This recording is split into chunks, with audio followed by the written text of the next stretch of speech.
Good morning, children. Then let's continue the same lesson, Lost Spring by Anish Young. Here the narrator starts another story. In the first story, she has described the rag-picking children. She has written about their poverty, their unfulfilled dream, and their hope for getting something precious from the garbage of dumps. And now in this present story, she is going to write about the children who work in Firozabad for making bangles with their parents. So now let's see. Mukesh insists on being his own master. I'll be a motor mechanic, he announces. Children, you have seen that in the first story she gives example of a boy named Sahib Alam. And in this story, she refers to a boy named Mukesh. She asked the boy, "What do you want to become?" Then the boy told that he aspired to become a motor mechanic. "Do you know anything about cars?" I asked. "I learned to drive a car," he answers, looking straight into my eyes. Then the narrator asked the boy, "Dad, do you have any idea about car? Do you know something about the car?" Then the boy, without feeling hesitated, without any shyness, directly looking into the eyes of the narrator, told if he doesn't know, then he'll learn. He'll learn to drive a car.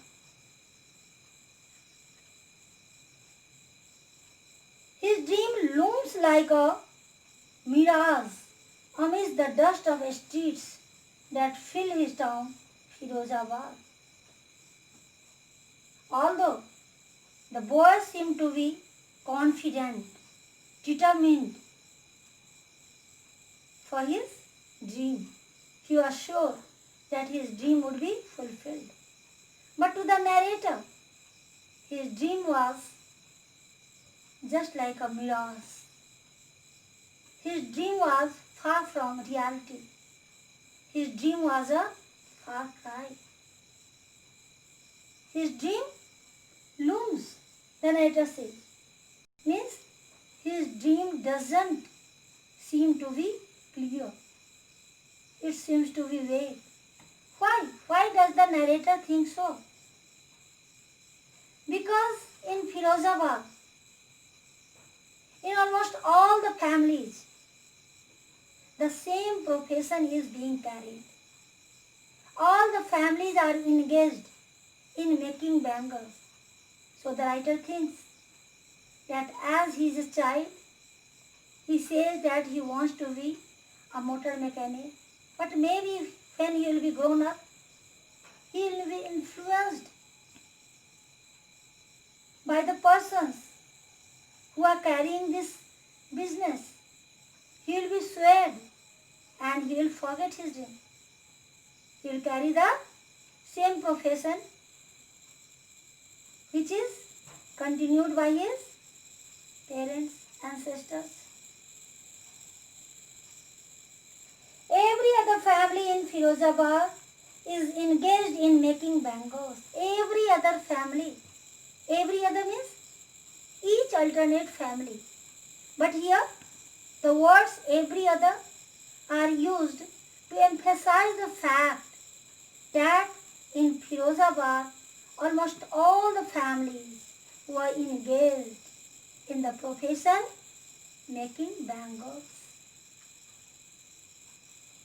It is center of India's glass blowing industry, where families have spent generations working around furnaces, welding glass, making bangles for all the women in the land, it seems.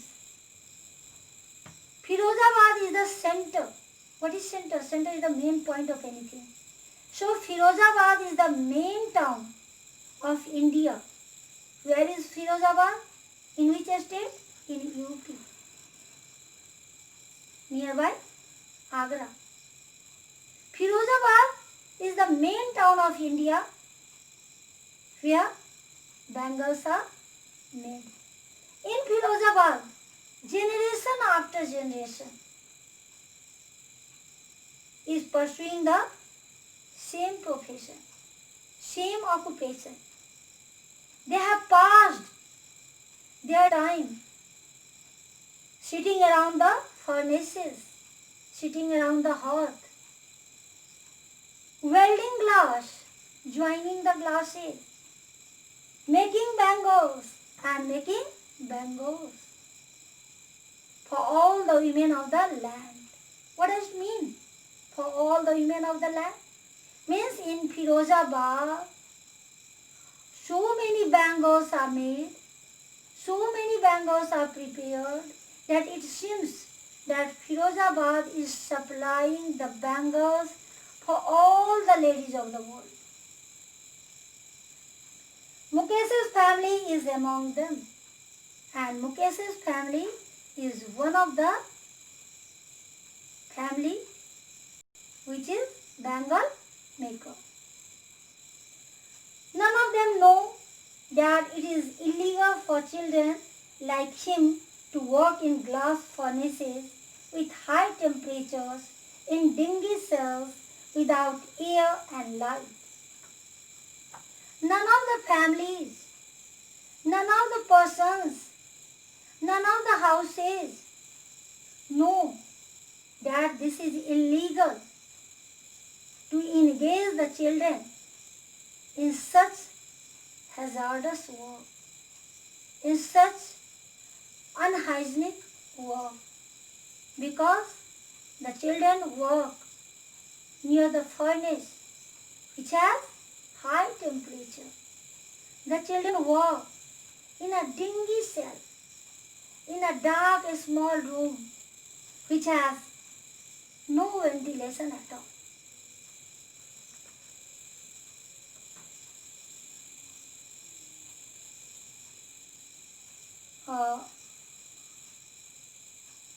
If enforced, could get him and all those 20,000 children out of the hot furnaces where they slog their daylight hours, often losing the brightness of their eyes. The narrator says that if law comes into force, if the law is practiced, then all these 20,000 children, including Mukesh, can be saved. Their lives can be rescued. They can be taken out from those dingy cells, from the hot temperature.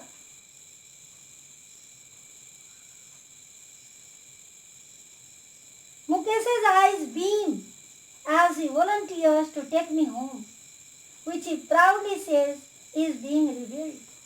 Mukesh invites the narrator to visit his house. And when Mukesh says this, Mukesh is very happy inviting her. He beams, he smiles. He says about his house proudly that his house is being repaired. His house is being renovated. We walk down stinking lanes choked with garbage, past homes that remain hovels with crumbling walls, ugly doors, no windows, crowded with families of humans and animals coexisting in a primeval state. When the author was going to Mukesh's house. Then the both were passing through the lanes from where foul smell was coming. And in the lanes there was a line of such houses whose walls were crumbling, falling, whose doors were wobbly, shaking, trembling. In every house, families used to live, and they were living with their animals. When the author saw this, she was reminded of ancient time when, in such a way, in the small houses with the wobbly doors, with their animals, people used to live.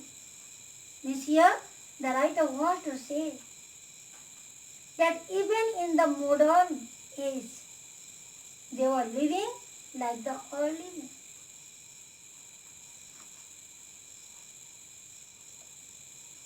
He stops at the door of one such house, bangs a wobbly iron door with his foot and pushes it open.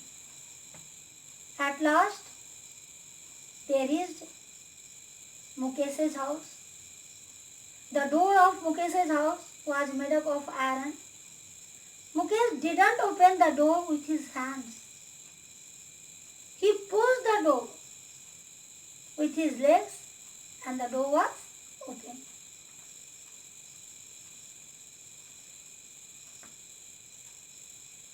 We enter a half-built shack, S-H-A-C-K, shack, hut. In one part of it, thatched with dead grass, is a firewood stove over which sits a large vessel of sizzling spinach leaves. As Mukesh was told, the house was half-built. Why? Because it was being repaired. In one part of the house, there was a large vessel, large utensil, large container on the stove. That was not gas oven, not micro oven. It was old traditional oven in which firewood was used. On that stove, a large container was kept in which spinach was being cooked. On the ground, in large aluminium platters, are more chopped vegetables. On the floor, on the ground, some plates were there. And in those plates, chopped vegetables were kept. A frail young woman is cooking the evening meal for the whole family. One woman was sitting there. She was very feeble, weak. She was preparing meal for the whole family. Through eyes filled with smoke, she smiled. Her eyes were filled with smoke. Why? Because she was preparing meal with the help of a stove where firewood was used. But still she was happy. She gave a smile to see the author, narrator. She is the wife of Mukesh's elder brother. Not much older in years, she has begun to command respect as the Bahu, the daughter-in-law of the house, already in charge of 3 men, her husband, Mukesh, and their father. Who was the lady? She was not Mukesh's mother. She was his sister-in-law. She was the wife of his elder brother. Although the lady was not very old, but she was looking after the family. She was taking care of the family. She was taking care of Mukesh's husband and Mukesh's father. And as she was the daughter-in-law of the house, so she was getting respect, regard as a daughter-in-law. Mukesh and their father. When the older man enters, she gently withdraws behind the broken wall and brings her veil closer to her face. As custom demands, daughters-in-law must veil their faces before male elders. Just that very time, Mukesh's father enters the house. And as he enters, the lady tries to hide her face. She goes behind the broken wall and she covers her face with a veil, with covering. Because it was the custom of their family. It was the tradition of the family that daughters-in-laws used to hide their faces when any elder members appeared.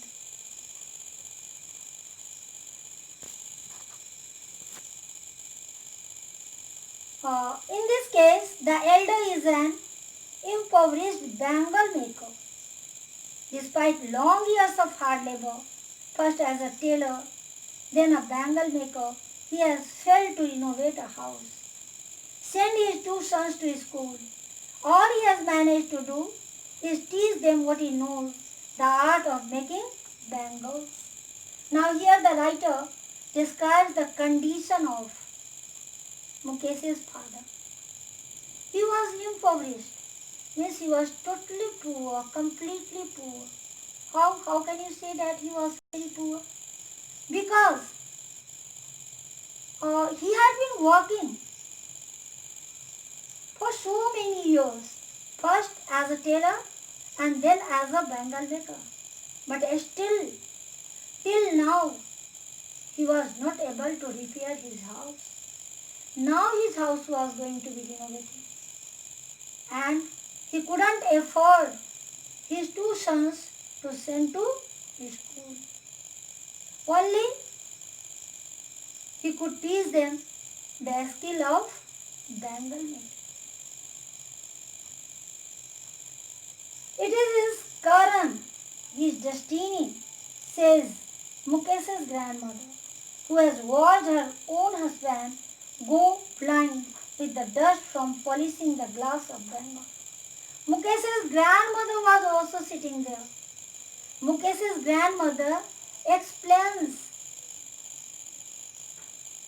the reason of poverty, the reason of her sons being so poor. She tells he is destined to be poor. They all are destined to be poor, condemned to be poor, lead such kind of life. It is in their fate. The old lady had faced so many hardships in her life. She had seen that how her husband, Mukesh's grandfather, had lost sight due to working for bangles. Can a God-given lineage ever be broken? She implies. She tells that this system, this tradition has been made by God. According to the lady, if some are poor, some are rich, some are of upper caste, some are of lower caste, then only this system has been made by God. And this system cannot be broken. Means they all had already thought that they have to lead such kind of life. They have no option. Born in the caste of bangle makers, they have seen nothing but bangles. They were born in the caste of bangle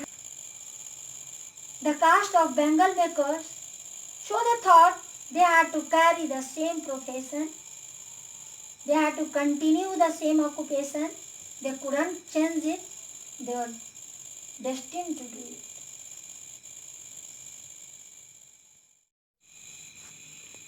Now let's see the word meaning. First word is loom. It is verb and noun both. When it is verb, then come into view, not clearly. To be seen, not clearly. When it is noun, a textile machine for weaving yarn. Now slog.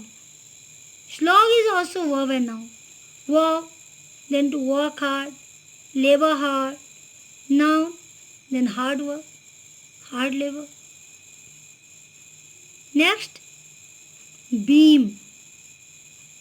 Verb, then a smile, radiantly, happily, brightly, with brightness. Beam, when noun, then ray, long thick piece of wood. Hovel, shed, a small dirty house. Platter, large plate, impoverish. Verb, to make poor, impoverished. This is third form of verb also, and it works as an adjective also. When adjective, then totally poor, completely poor. He was impoverished. At last, some questions. So, first question is, who is Mukesh? What is his dream? Mukesh is the son of a bangle maker living in Firozabad. And his dream is to be a motor mechanic. Question number 2. What is Firozabad famous for? Firozabad is famous for its bangles, glass bangles. Question number 3. Describe the family of Mukesh. Mukesh's family consists of 5 members. Mukesh himself, Mukesh's elder brother, his sister-in-law, Mukesh's father, and his grandmother. Mukesh's father was a bangle maker. Before being a bangle maker, he was a tailor. He was impoverished. He couldn't afford to send his 2 children to school, and he couldn't repair his house. Then his grandmother believed that they all were destined to be poor. They all were condemned to be poor. They couldn't change their profession. They were born in the family of bangle maker, and they had to live like bangle maker. Then Mukesh's sister-in-law. She was very weak physically. She was not very old, but she was in charge of 3 persons. She used to cook food. That's all about his family. So now children, with these questions, I am going to end my class. That's all.